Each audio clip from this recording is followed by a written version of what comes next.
Sai IAS academy पर आप सभी का स्वागत है। बच्चों, ये है जूनियर असिस्टेंट के हिसाब से हमारी हिंदी की एक क्लास या एक टेस्ट, जिसमें हमारे सामने है 30 इम्पोर्टेंट क्वेश्चन, और जो 30 इम्पोर्टेंट क्वेश्चन है वो कहीं ना कहीं क्वेश्चन पेपर में आने वाले हैं या वो आए हुए हैं। तो बहुत इम्पोर्टेंट क्वेश्चन है। जूनियर असिस्टेंट की हिंदी का प्रैक्टिस कैसे करें ताकि 30 क्वेश्चन में हमारा एक बेहतर स्कोर बन सके। ठीक है, तो बहुत इंपॉर्टेंट सवाल है। एक एक सवाल को पढ़ेंगे, देखेंगे कितने सवाल हमारे ठीक होते हैं। ठीक है, और जो जानकारी आपको दी जाएगी वो जानकारी आपको लिखनी है, नोट करनी है। कह रहे हैं इनमें से कौन सा शब्द तद्भव नहीं है। कह रहे हैं दृग, ताला, तमोली, दृक या इनमें से कोई नहीं। ये कह रहे हैं कि इन 4 शब्द आपके सामने लिखे हुए हैं, इनमें से कौन सा शब्द ऐसा है जो कि तद्भव नहीं है। इसका मतलब इनमें एक तत्सम है कोई। यह चारों विकल्प जो हैं वो गलत लिखे गए हैं। ये आपको बताना है, ये आपको बताना है कौन सा सही है। ठीक है, तो दृग, ताला, तमोली, दृक और इनमें से कोई नहीं। तो आंसर लगाइए आप अपना, कौन सा आंसर सही होगा। Option a, b, c, d और एक ई। कौन सा इसमें तद्भव नहीं है।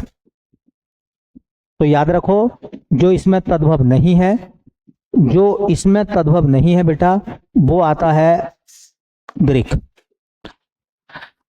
देखिए मैं आपको बता दूं, ये है तद्भव और ये है तत्सम। ये जो लिखा गया है ना, ये वाला शब्द दृग, ये दृग तद्भव है और इसका तत्सम होता है दृक। आंख के लिए आंख का पर्यायवाची है दृग और दृक। ये ग अगर कै में बदल जाएगा तो वो तत्सम हो जाएगा। ये ताला जो है, ये जो ताला शब्द है बेटा, ये तद्भव है। ताला जो घर में लगाते हैं, और उसका तत्सम आता है तालक। क्या आता है? तालक। ये तमोली जो है, ये तमोली जो है वो तद्भव है और इसका तत्सम होता है तांबुलिक। क्या होता है भैया इसका तत्सम? तांबुलिक। इंपॉर्टेंट है, याद रख लें। ये सवाल ऐसा नहीं है कि इसका आंसर लगाने से आप सीख लोगे। ये नए नए शब्द याद रखें, ताला है, तमोली है, इंपॉर्टेंट है ये। तांबुलिक। 2 और लिख लेते हैं अपनी तरफ से। भाई आपने सुना होगा घी जो है, घी उसको कहते हैं घृत तत्सम में। और एक तत्सम और लिखते हैं, वो है अपना दूध, और दूध का तत्सम होता है बेटा दुग्ध। तो याद रखें। अब इसमें हमसे पूछा गया था कि इनमें से कौन सा शब्द तद्भव नहीं है। तो देखो, दृक तद्भव है, ओके। ताला तद्भव है, ओके। तमोली तद्भव है, ओके। दृक तद्भव है, नहीं। दृक क्या है? तत्सम है। ऑप्शन लगेगा अपना डी। 5 इंपोर्टेंट है, 5 शब्द इंपोर्टेंट है। ठीक है, चलिए अगले सवाल को हम देखें। तो क्वेश्चन नंबर 2 में कह रहे थे, इनमें से अल्प विराम का चिन्ह कौन सा है। देखिए भैया, इनमें से अल्प विराम का चिन्ह कौन सा है। Option a, b, c, d या इनमें से कोई नहीं। इनमें से अल्प विराम का चिन्ह कौन सा है, यह आपको बताना है। तो कौन सा अल्प विराम माना जाएगा? अल्प विराम को कहते हैं हिंदी में, अंग्रेजी में कोमा। तो ये जो ए ऑप्शन वाला चिन्ह है बेटा, ये तो है योजक। योजक या संयोजक या निर्देशक, डैश भी कहते हैं इसी को। ये जो लगा हुआ है कोमा है, ये है अल्प विराम।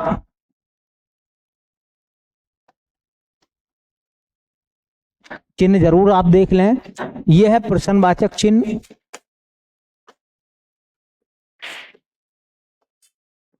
और बेटा ये जो लिखा हुआ है ये है विस्मयादि बोधक चिन्ह। विस्मयादि बोधक चिन्ह, चिन्हों को एक बार जरूर देख लेना, ये इंपॉर्टेंट है। चिन्ह वाला सवाल क्वेश्चन पेपर में पूछा जा सकता है आप लोगों से, कौन सा कैसा चिन्ह है, कौन सा चिन्ह जो है वो किस प्रकार का चिन्ह है। ठीक है, तो इसमें सही ऑप्शन लगेगा हमारा बी, ये अल्पविराम है, पहला वाला योजक है, सी ऑप्शन में प्रश्नवाचक है, डी ऑप्शन में विस्मयादि बोधक है। चलिए तीसरे सवाल की तरफ चलते हैं। ये कह रहे हैं कि किसी को बुलाओ, वाक्य में किसी इनमें से क्या है। अब देखो, अगर आप किसी की जगह कोई शब्द फिट करेंगे, ये कह रहे हैं संयुक्त सर्वनाम है, सार्वनामिक विशेषण है, अनिश्चयवाचक सर्वनाम है, यौगिक सार्वनामिक विशेषण है, या इनमें से कोई नहीं है। अब कह रहे हैं किसी को बुलाओ, अब इसमें कौन सा सही आंसर माना जाएगा, option a, option b, option c या ऑप्शन डी। ठीक है, अब देखो मैं अगर किसी की जगह किसी का नाम लिख दूं, जैसे मैंने कहा कि मोहन को बुलाओ, गीता को बुलाओ, सोहन को बुलाओ, तो ये पहला तो ये बताओ ये किसी जो है वो नाम के बदले आया है नहीं आया। अरे इस वाक्य में किसी की जगह किस नाम तो लिखो, मोहन को बुलाओ, सोहन को बुलाओ, अम्मा को बुलाओ, पापा को बुलाओ, बुआ को बुलाओ, फूफी को बुलाओ, किसे बुलाओ, इसका मतलब किसी ना किसी के नाम के बदले आया है। और याद रखो किसी ना किसी के नाम के बदले जो शब्द आते हैं वो सर्वनाम कहलाते हैं, इसका मतलब विशेषण तो है नहीं फिर। अब दो ऑप्शन बचे, संयुक्त विशेषण या अनिश्चयवाचक विशेषण। संयुक्त सर्वनाम होता नहीं हमारे यहाँ। अब सवाल ये निकलता किसी को बुलाओ, बात किसकी चल रही है, क्या कोई निश्चित है जिसे बुलाना है। अगर मैं कहूं मोहन को बुलाओ तो वो निश्चित हो जाएगा, रोहन को बुलाओ तो निश्चित हो जाएगा, किसी को बुलाओ, किसी को बुलाने का मतलब यह है कि यहां पर यह पता नहीं चल रहा किसको बुलाना है, तो ऐसी स्थिति में इसका आंसर लगेगा ऑप्शन नंबर सी, अनिश्चयवाचक सर्वनाम। तो किसी को बुलाओ वाक्य में किसी क्या है, तो किसी जो है वो एक प्रकार का सर्वनाम है, और कैसा सर्वनाम है, अनिश्चयवाचक।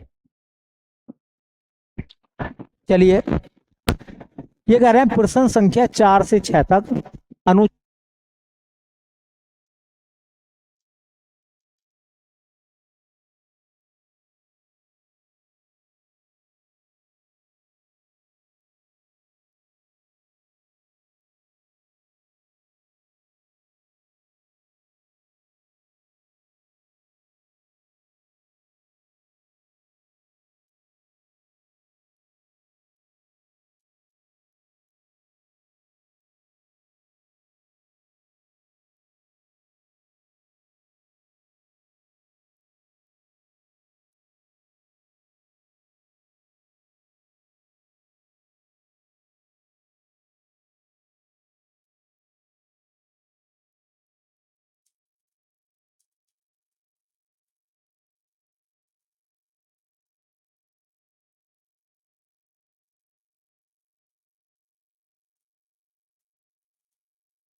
तो इसका सही जवाब मिलेगा बेटा उपरोक्त गद्यांश का इनमें से सर्वाधिक शीर्षक क्या होगा, हमारा शिक्षा माध्यम और पाठ्यक्रम। अगले में कह रहे थे उपयुक्त गद्यांश के अनुसार हमारी शिक्षा का माध्यम किस भाषा में होना चाहिए। कह रहे हैं अंग्रेजी हिंदी दोनों में, कह रहे हैं मिश्रित भाषा में, विदेशी भाषा में, भारतीय भाषा में, या इनमें से कोई नहीं। तो गद्यांश में जोर दिया गया है कि जो भी चीजें हम लोग पाठ्यक्रम को सजाने में बनाने में बना रहे हैं उनमें भारतीय भाषाओं का इस्तेमाल हो। इसका मतलब ऑप्शन नंबर कौन सा लगेगा इसमें, ऑप्शन नंबर पाठ्यक्रम किस में होना चाहिए, भारतीय भाषा में, ऑप्शन नंबर डी। अगला सवाल अगर आप देखोगे कह रहा है उपरोक्त गद्यांश के अनुसार हम किस तरह के जीवन प्रवाह से दूर होते जा रहे हैं। खुशहाल जीवन प्रवाह से, हम राष्ट्रीय परंपरा से ही नहीं सामायिक जीवन प्रवाह से भी दूर जा पड़े हैं, सांस्कृतिक और सामाजिक जीवन से, या उपरोक्त सभी, कौन सा विकल्प जो है गद्यांश के अकॉर्डिंग ठीक है। लेखक किसकी बात बताना चाहता है, लेखक किसके बारे में लिखना चाहता है कि इनमें कौन सी बात सही है, या ई में कह रहे हैं इनमें से कोई विकल्प सही नहीं है। हम किससे दूर होते जा रहे हैं, राष्ट्रीय परंपरा से ही नहीं सामायिक जीवन प्रवाह से भी, सांस्कृतिक और सामाजिक जीवन प्रवाह से। अगर आप इसका गद्यांश को देखोगे तो यहां लिखा हुआ हम राष्ट्रीय परंपरा से नहीं सामायिक जीवन प्रवाह से भी दूर जा पड़े हैं। इसका मतलब ऑप्शन फिर कौन सा लगेगा, ऑप्शन लगेगा भैया बी ऑप्शन, हम राष्ट्रीय परंपरा से ही नहीं सामायिक जीवन प्रवाह से भी दूर जा पड़े हैं, ऑप्शन नंबर बी। तो इस तरह से एक गद्यांश है आपके पास में, और गद्यांश को पढ़कर आपको सवालों के जवाब देने हैं। गद्यांश को पढ़कर आपको सवालों के जवाब देने हैं, जो कि सवाल आए थे हमारे पास में कितने, 3, 4, 5। चलिए अगले सवाल की तरफ चलें। क्वेश्चन नंबर 7 में क्या कह रहे हैं, सब में व्याप्त रहने वाला वाक्यांश के लिए इनमें से उपयुक्त शब्द कौन सा है। जो सब में व्याप्त हो, जो सब में व्याप्त हो उसे क्या कहते हैं, सर्वव्यापी, सर्वव्यापी, सर्वव्यापी या सर्वव्यापी, या इनमें से कोई नहीं। 4 विकल्प हैं, ए बी सी डी ई, 5 हैं। जो भी सही हो वो जल्दी से आप लगाइए। ऑप्शन ए ठीक है आपकी नजर में, ऑप्शन बी ठीक है, ऑप्शन सी, ऑप्शन डी या ऑप्शन ई। कौन सा ऑप्शन लगाएंगे आप ऐसे में, तो ऑप्शन नंबर लगेगा बेटा डी, सर्वव्यापी ऐसा लिखा जाता है, और सर्वव्यापी का अर्थ होता है जो सब में व्याप्त है, जो सब में व्याप्त है। देखिए जो सब में व्याप्त है वो सर्वव्यापी है, ठीक है। तो ऑप्शन नंबर डी। चलिए अगला सवाल देखिए, कह रहे हैं पुत्र शोक में कौन सा समास है। पुत्र शोक में कौन सा समास है। ऑप्शन 4, 5 है, द्वंद्व समास, कर्मधारय समास, अव्ययभावोत्तम समास, तत्पुरुष समास, या उपरोक्त में से कोई नहीं। पुत्र शोक, पुत्र मतलब बेटे का, शोक मतलब दुख। तो अगर कोई दुख में बैठा है तो किसके दुख में बैठा है, बेटे के। तो पुत्र का शोक होता है। भाई शोक किसके लिए मना रहे हैं, किसके लिए शोक मना रहे हैं, शोक मनाया जाता है किसके लिए, पुत्र के लिए। तो फिर ऑप्शन लगेगा आपका डी, तत्पुरुष समास। ये तत्पुरुष समास का उदाहरण बनेगा, ठीक है। तत्पुरुष समास का उदाहरण बनेगा पुत्र शोक। कह रहे हैं कि महत्व में कौन सा प्रत्यय है, महत्व में कौन सा प्रत्यय है यह आपको बताना है। ऑप्शन है महत्व, व, त्व, मह, या इनमें से कोई नहीं। महत्व में कौन सा प्रत्यय है यह हमें बताना है। तो बेटा प्रत्यय बताना है, तो देखिए महत्व है। अब मह तो कोई चीज होती नहीं है, महा होती है। तो महा प्लस त्व, जो चीज बाद में साउंड कर रही है वो प्रत्यय है, तो इसमें प्रत्यय बनेगा क्या? त्वय। इसके अंदर जो प्रत्यय निकल का आया वो कौन सा आया? त्वय। महत्व में कौन सा प्रत्यय है? त्वय प्रत्यय है।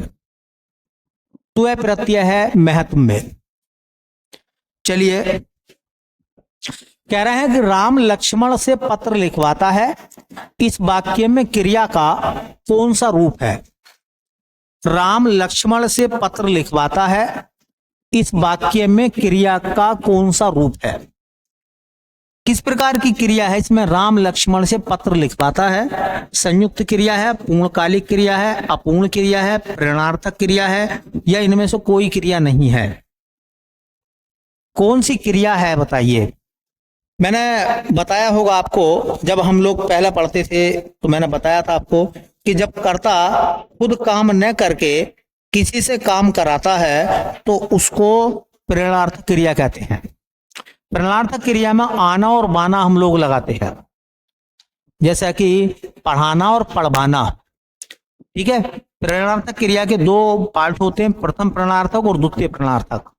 तो राम लक्ष्मण से पत्र लिखवाता है, तो इसमें कौन सा सही आंसर माना जाएगा? सही आंसर क्या माना जाएगा इसमें? तो माना जाएगा बेटा ऑप्शन नंबर डी, प्रेरणार्थक क्रिया। ठीक है, आना और बाना लगाकर हम प्रेरणार्थक क्रियाएं बनाते हैं। यह कह रहे हैं कि कोर्ट मार्शल किस विधा की रचना है? एक किताब है जिसका नाम है कोर्ट मार्शल। कह रहे हैं कि कोर्ट मार्शल जो है एक किताब का नाम है, और वो कैसी किताब है? वो कहानी है, नाटक है, उपन्यास है, आत्मकथा है, या इनमें से कोई नहीं है? कोर्ट मार्शल क्या है?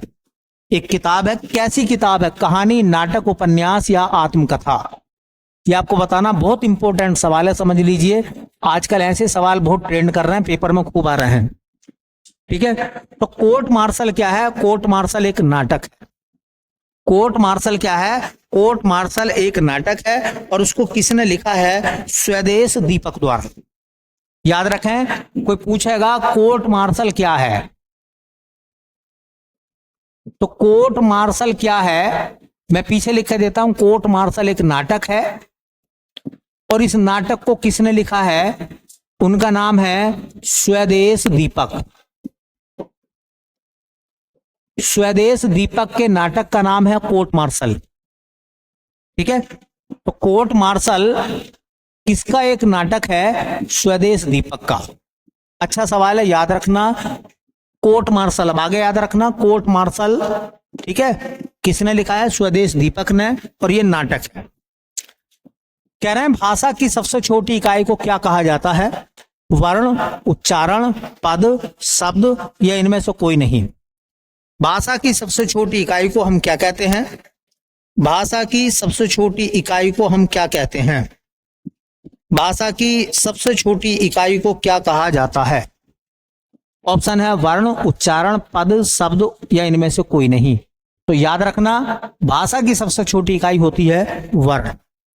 ठीक है, भाषा की सबसे छोटी इकाई वर्ण होती है। भाषा की सबसे छोटी इकाई को वर्ण कहते हैं। इंपॉर्टेंट है, पेपर में कई बार आ भी चुका है। अगला सवाल क्या कह रहे हैं? कह रहे हैं कि पूर्व दिशा के लिए इनमें से उपयुक्त शब्द कौन सा है? पूर्व दिशा के लिए कौन सा शब्द जो है वो सही है? पूर्व दिशा के लिए कौन सा शब्द जो है वो सही है, ये बताना है। पूर्व की दिशा के लिए कह रहे हैं प्राची, उदीची, प्रतीची, अबाची, या इनमें से कोई नहीं? पूरब दिशा के लिए कौन सा शब्द लगाते हैं? तो याद रखें पूरब दिशा के लिए जो शब्द हम लोग लगाते हैं उसका नाम है प्राची। वैसे 10 दिशाएं होती हैं, ठीक है। 4 दिशाएं जिनको हम पूरब, पश्चिम, उत्तर और दक्षिण कहते हैं। 4 मुख्य दिशाएं हैं। देखो पूरब को कहते हैं प्राची। क्या कहते हैं? प्राची। याद रखना अब आगे के लिए। पूरब को कहते हैं प्राची, पश्चिम को कहते हैं पश्चिम को कहते हैं प्रतीची। ये जो लिखा हुआ ना प्रतीची, ये पश्चिम है। उत्तर को हम लोग बोलते हैं उदीची, उत्तर को उदीची कहते हैं, और दक्षिण को कहते हैं अबाची, दक्षिण को कहते हैं अबाची। ये जरूर याद रखना, इंपॉर्टेंट पार्ट है। हो सकता है कि इससे पहले आप लोगों को ना पता हो, और ये सवाल अगर पेपर में जूनियर असिस्टेंट में आ गए तो समझ लीजिए बड़े बड़े धुरंधर फेल हो जाएंगे। ठीक है, तो इस सेट में आपको हल्के और भारी सभी प्रकार के सवाल मिलेंगे। ऐसे सवाल भी मिलेंगे जो सवाल आपको पता है, ऐसे भी मिलेंगे जो सवाल शायद आपको ना पता है। ठीक है, ऐसे भी सवाल आपको मिलेंगे जो आपको पता नहीं है। देखिए अगला सवाल अगर हम देखें, कह रहे हैं कि इनमें से आलवार महिला संत का नाम बताइए। दक्षिण भारत के जो संत हैं उन्हें आलवार संत कहते हैं। आलवार संतों की संख्या 12 है, जिनमें से एक महिला संत है। अगर कोई सवाल पूछने लगता है कि आलवार संत कितने हुए हैं या अलवार संत, तो अलवार संतों की संख्या, अलवार संतों की संख्या, ये वैसे जीके का सवाल है। अलवार संतों की संख्या है 12, और ये कह रहे थे कि अलवार संतों में एक महिला संत थी इन 12 में केवल एक, उनका नाम क्या है? गार्गी, आंडाल, अपाला, राबिया, या इनमें से कोई नहीं। कौन सी अलवार महिला संत है? तो उनका नाम है आंडाल। ठीक है, तो जो अलवार संत है ना 12, इनमें से एकमात्र महिला संत, एकमात्र महिला संत, अलवार संतों में एकमात्र महिला संत, और उनका नाम आता है बेटा आंडाल। उनका नाम आता है आंडाल। ठीक है, चलिए कह रहे हैं इनमें से हानूस नाटक के लेखक कौन है? स्वदेश दीपक, धर्मवीर भारती, भीष्म साहिनी, सुरेंद्र वर्मा। कह रहे हैं उपरोक्त में से कोई नहीं। हानूस नाटक जो है वो किसके द्वारा लिखा गया है? हानूस नाटक को किसने लिखा है ये बताना है आपको। हानूस नाटक 4 ऑप्शन है, स्वदेश दीपक, धर्मवीर भारती, भीष्म साहिनी, सुरेंद्र वर्मा, और 5वां ऑप्शन है इनमें से कोई नहीं। हानूस नाटक किसका है? तो वह है भीष्म साहिनी का। भीष्म साहिनी का एक नाटक है चीफ की दावत, एक है चीफ की दावत, एक उनकी किताब का नाम है तमस, हुआती पेपर में। एक है हानूस, उन्हीं की किताब है। एक किताब आती है भीष्म साहिनी की, भाग्य रेखा। एक किताब का नाम हम बताते हैं कुंतो, और एक उनकी किताब का नाम है भीष्म साहिनी की, और वो है कबीरा खड़ा बाजार में। कबीरा खड़ा बाजार में, कबीरा खड़ा बाजार में मांगे सबकी खैर, ना काहू से दोस्ती ना काहू से बैर। तो ये आगे याद रखना, भीष्म साहिनी की किताबें हैं। चीफ की दावत है, तमस है, हानूस है, भाग्य रेखा, कुंतो, कबीरा खड़ा बाजार में। ऐसी किताबों को लिखा गया किसके द्वारा? भीष्म साहिनी के द्वारा। तो ये सब किताबें हैं, किसकी किताबें भैया? भीष्म साहिनी की किताबें हैं सबकी सब।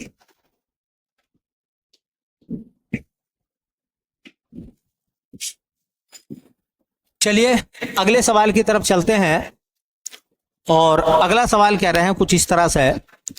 कह रहे हैं बेगमपुरा की अवधारणा को इनमें से किस कवि ने प्रस्तुत किया? कौन सा कवि ऐसा है जो बेगमपुरा की अवधारणा को प्रस्तुत करता है? बेगमपुरा की अवधारणा को किस कवि ने प्रस्तुत किया है? 4 ऑप्शन है, कबीरदास, रविदास, है ना, तुलसीदास, सूरदास, या इनमें से कोई नहीं। बेगमपुरा की अवधारणा का संबंध किस कवि से है? बेगम, बिना गम, जहां कोई गम ना हो। ठीक है, तो एक लोकोक्ति आपने सुनी होगी कि मन चंगा तो कठौती में गंगा, और ये लोकोक्ति है रैदास की या रविदास की। तो फिर उस हिसाब से बेगमपुरा की अवधारणा किस पर सटीक बैठती है? तो रविदास या रैदास। इन्होंने एक अवधारणा डेवलप करी थी, उसे कहते हैं बेगमपुरा। बेगमपुरा की अवधारणा का संबंध किस कवि से है? तो रविदास या रैदास, जो कहते थे कि मन चंगा तो कटौती में गंगा। कह रहे हैं कि कुंवर नारायण को ज्ञानपीठ पुरस्कार किस वर्ष मिला था? कुंवर नारायण को ज्ञानपीठ पुरस्कार किस साल मिला था, यह आपको बताना है। ऑप्शन आपके सामने आ रहे हैं 5, 2004 में, 2007 में, 2006 में, 2005 में, या इनमें से कोई नहीं। कुंवर नारायण को ज्ञानपीठ पुरस्कार कब मिला था, यह बताना है। कुंवर नारायण को ज्ञानपीठ पुरस्कार कब मिला था, ये आपको बताना है।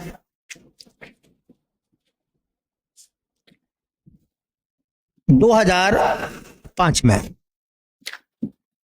देखिए भाई, ये जो 2005 है, इस 2005 में कुंवर नारायण को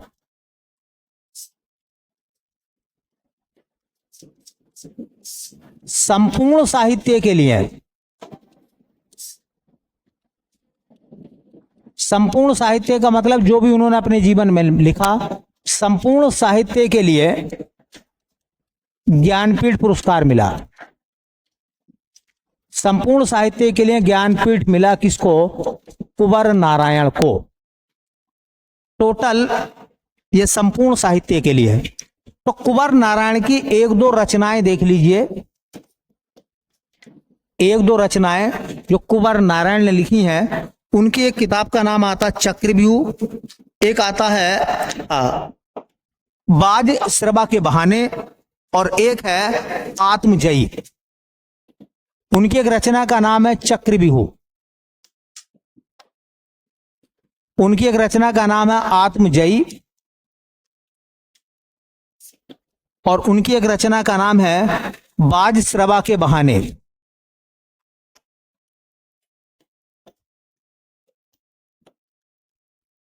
बाज श्रवा के बहाने, तीनों किताबें हैं। नए नए लेखकों की किताब आजकल वो पूछ रिया है, तो हो सकता है कुंवर नारायण पे दोबारा पूछ ले सवाल वो। तो कुंवर नारायण जो है, उन्हें संपूर्ण साहित्य के लिए 2005 में ज्ञानपीठ मिला था। अच्छा सवाल बनेगा, याद रखना भैया। कह रहे हैं इनमें से कौन सा शब्द लक्ष्मी का पर्यायवाची नहीं है? भारती, चंचला, अमला, इंद्रा, या इनमें से कोई नहीं। तो कौन सा बताना है आपको, कौन सा शब्द ऐसा है जो लक्ष्मी का पर्यायवाची नहीं है? भारती, चंचला, अमला, इंद्रा, इनमें से कोई नहीं। लक्ष्मी का पर्यायवाची नहीं है, इस बात को भी ध्यान में रखते हुए बताना है। ठीक है, तो आपने सुना होगा सरस्वती को मां भारती कहते हैं। देखिए, मां भगवती, मां सरस्वती को मां शारदा भी कहते हैं, भारती भी कहते हैं। तो ये तो मां सरस्वती का पर्यायवाची है। बाकी 3 किसके बच गए फिर? बाकी 3 बच गए लक्ष्मी के, रमा भी कहते हैं उनको। और याद रखो, इसका मतलब यह है कि लक्ष्मी का पर्यायवाची नहीं है, तो ऑप्शन नंबर ए भारती, क्योंकि भारती शब्द जो है वो मां सरस्वती का पर्यायवाची है। तो लक्ष्मी का पर्यायवाची रमा भी होता है, चंचला भी होता है, अमला भी होता है, इंद्रा भी होता है। बच्चे सोच रहे होंगे चंचला है ना, बिजली का। ठीक है, बस यही कंफ्यूजन है, समझ लीजिए, यही कंफ्यूजन है पेपर में, यही कंफ्यूजन हो जाता। बहुत सारे बच्चे इसका आंसर चंचला लगा के आते। चंचला भी लक्ष्मी का ही पर्यायवाची होता है। ठीक है, बच्चे सोचते हैं कि चंचला बिजली का पर्यायवाची है, लक्ष्मी का पर्यायवाची नहीं है, बी ऑप्शन लगा दीजिए। वो लगा देते, गलत हो जाता। ठीक है, चंचला, अमला, इंद्रा, रमा, ये सब लक्ष्मी के पर्यायवाची हैं। कह रहे हैं इस चिन्ह को क्या कहते हैं भाई, ये चिन्ह लगा लिखा हुआ इसे क्या कहते हैं? पूर्ण विराम, अर्ध विराम, निर्देशक, अल्प विराम या इनमें से कोई नहीं। चिन्ह का दूसरा सवाल है, जवाब दे दीजिए, क्या सवाल बनेगा, क्या इसका आंसर आएगा भैया? पूर्ण विराम है ये, अर्ध विराम है, निर्देशक है, अल्प विराम है या इनमें से कोई नहीं है? तो मैं आपको बता दूं, पूर्ण विराम का चिन्ह आपने ऐसा देखा होगा, अर्ध विराम का चिन्ह ऐसा देखा होगा, कोमा के ऊपर बिंदु लगा हुआ, निर्देशक कहते हैं योजक को डैश लगा हुआ, और अल्प विराम कोमा होता है इस तरह से। ठीक है, तो फिर इसमें ऑप्शन कौन सा लगेगा, उसे कहेंगे अर्ध विराम, ऑप्शन नंबर बी। कह रहे हैं कि इनमें से श्री गुरु ग्रंथ साहब का संकलन किसने किया था? गुरु अर्जुन देव ने, गुरु हरगोविंद सिंह देव ने, हरगोविंद सिंह, गुरु नानक देव ने, गुरु गोविंद सिंह ने या इनमें से कोई नहीं? कह रहे हैं गुरु ग्रंथ साहिब जो है उसका संकलन किसने करा था? ठीक है, तो गुरु अर्जुन देव, गुरु हरगोविंद सिंह, गुरु नानक देव, गुरु गोविंद या इनमें से कोई नहीं? तो जो सिखों का पहला ग्रंथ था जिसे आदि ग्रंथ कहते हैं, जो बाद में गुरु गोविंद सिंह, बाद में गुरु ग्रंथ साहिब बना था, उसकी शुरुआत जो करी थी आदि ग्रंथ के नाम से, वो गुरु अर्जुन देव ने करी थी। तो ऑप्शन नंबर ए लगाएंगे इसमें, ऑप्शन नंबर ए। कह रहे हैं इनमें से किसका उच्चारण स्थान ओष्ठ है? होठों से कौन से बोलते हैं? कह रहे हैं गे, तय, चैप है या इनमें से कोई नहीं? मैंने बताया होगा पढ़ाते समय कि अकय विसर्ग कंठराम, इचियस भी है तालुराम, रिटस जानो मूर्धा जी, उप आते हैं ओष्ठ में। उप छोटा उ, बड़ा उ, पैप है, बै बै भै, ये सब कहां से बोलते हैं? ओष्ठ से। तो फिर ऑप्शन लगेगा इसमें बेटा, ऑप्शन नंबर डी, पैप है, बै भै बै, और छोटा और बड़ा वो ये सब ओष्ठीय होते हैं। इनमें से गणनावाचक विशेषण का उदाहरण कौन सा है? जब हम गणना करते हैं, ठीक है, तो विशेषण लगाते हैं गणनावाचक में। कह रहे हैं तीन, तीसरा, तिगुना, तीनों या इनमें से कोई नहीं? कहते नहीं कि गणना करते हैं तो 1 2 3 4 5 6, तो गणनावाचक क्या हो जाएगा? 3, पहला वाला। ये तीसरा स्थान, चौथा स्थान, पांचवा स्थान, ये क्रमवाचक है। 2 गुना, 3 गुना, 4 गुना, 5 गुना, 9 गुना, ये आवृत्तिवाचक है ना? तीनों, चारों, पांचों, आठों, 10, ये समूहवाचक है सब विशेषण ही। लेकिन ये जो है, ये वाला जो 3 है, ये है गणनावाचक। कैलकुलेशन होती है ना, 1 2 3 4 5, ये क्या है? क्रमवाचक। पहला स्थान, दूसरा स्थान, तीसरा स्थान, चौथा स्थान, तो क्रम बताएगा। 2 गुना, 3 गुना, 4 गुना, ये आवृत्तिवाचक है। और ये सुना होगा तीनों, चारों, पांचों, सातों, आठों, ये क्या है? समूहवाचक। ये सब विशेषण के ही प्रकार हैं, ठीक है, सब विशेषण के प्रकार हैं लेकिन अलग अलग हैं। इनमें से कौन सा व्यंजन संयुक्त व्यंजन का उदाहरण है? डै, झै, ढै, छै या इनमें से कोई नहीं? संयुक्त व्यंजन 4 ही होते हैं, बोलो कक्षा वाला 6, त्रय, श्रय और ज्ञ। तो संयुक्त व्यंजन कौन कौन से हैं? तो याद रखो, जो संयुक्त व्यंजन होते हैं वो होते हैं बेटा 4। संयुक्त व्यंजन कितने होते हैं? 4। एक होता है 6, एक होता है त्रय, एक होता है श्रय, एक होता है ज्ञ। ये बनता है आधा कै प्लस शेष है, त्रय बनता है आधा तय प्लस रैस है, श्रय बनता है आधा से प्लस रैस है, और बेटा ज्ञ बनता है आधा जय प्लस ईएस है। नोट भी करते रहना मेरे साथ साथ, ठीक है।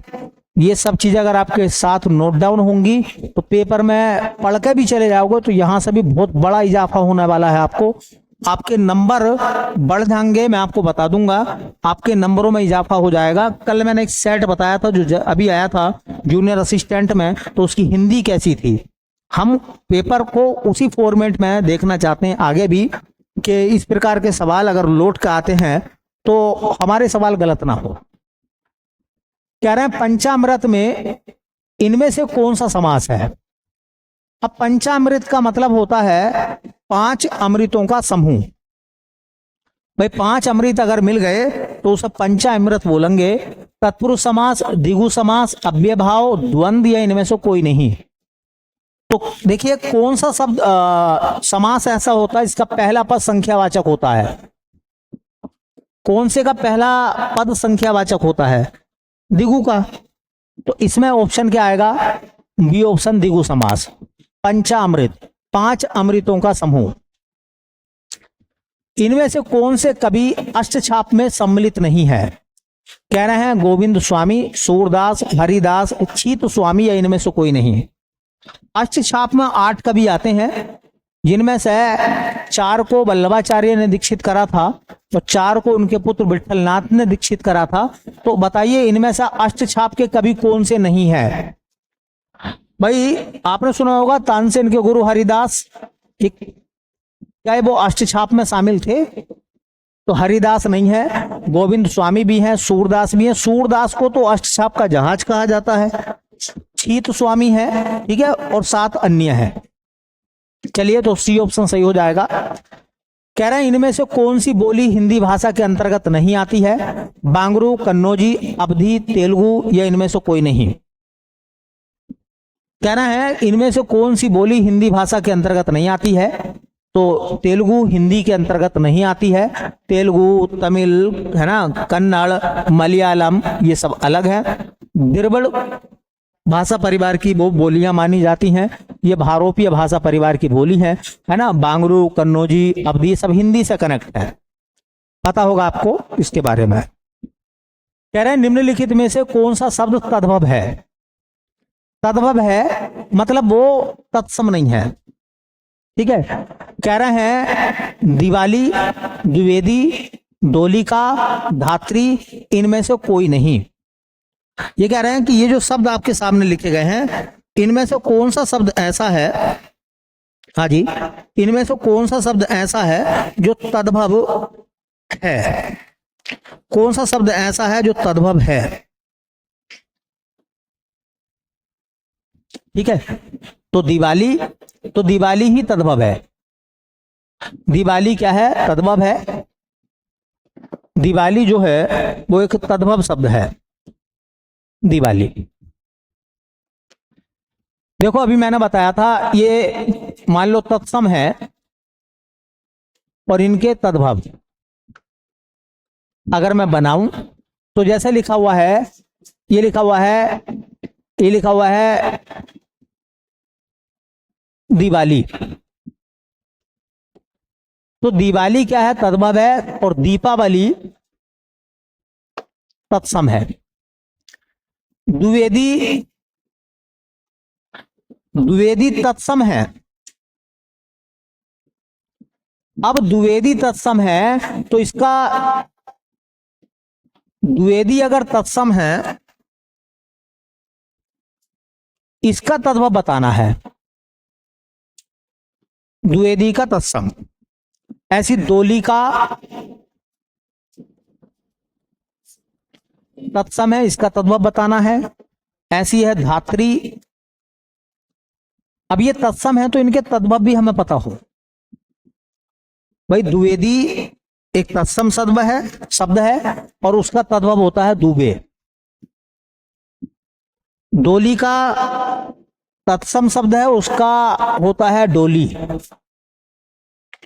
धात्री तत्सम शब्द है, उसका होता है दाई।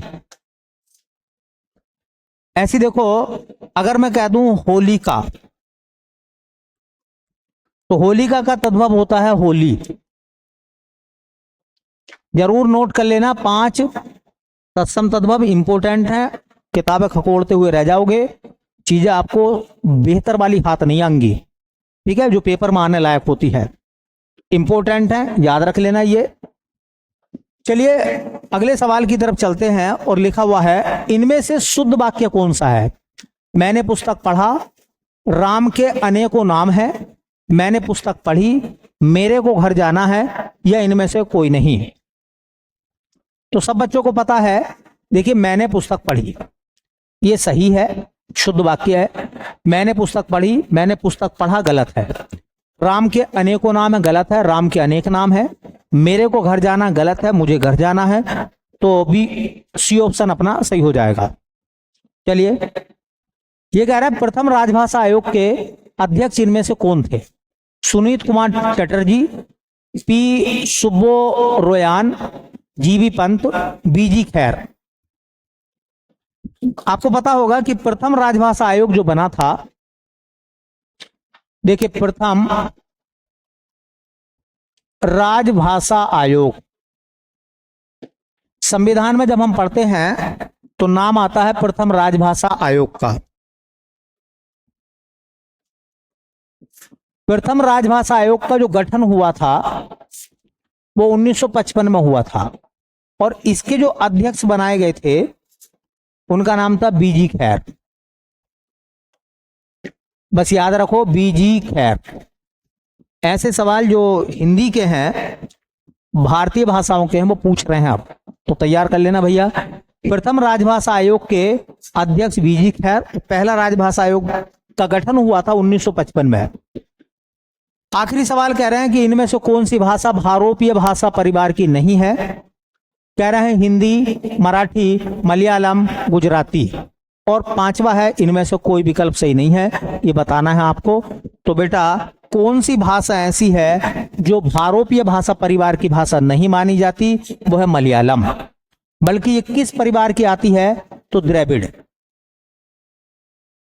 द्रविड़ भाषा परिवार। ये द्रविड़ भाषा परिवार की भाषा है, जबकि हिंदी, मराठी, गुजराती, उड़िया, ये सब भारोपीय भाषा परिवार की भाषाएं हैं। तो इस तरह से हमारे टोटल 30 क्वेश्चन हो गए हैं बेटा। नोट डाउन करिए, आप नोट डाउन करिए, अपने सवालों को डायरी में लिखिए। जो सॉल्यूशन हम लोग बताते हैं, एग्जाम जब आगे आएगा, इस प्रोसेस को जब आप पढ़ के जाओगे तो आपको लगेगा कि ढेर सारे सवाल जो हैं वो आपको मिले हैं यहीं से, जो आपने पढ़ा है। ठीक है, अगर ये चीजें आपको पसंद आती हैं तो अपने मित्रों को शेयर कर सकते हैं, बता सकते हैं। ठीक है, मिलते हैं फिर नेक्स्ट क्लास में, तब तक के लिए धन्यवाद।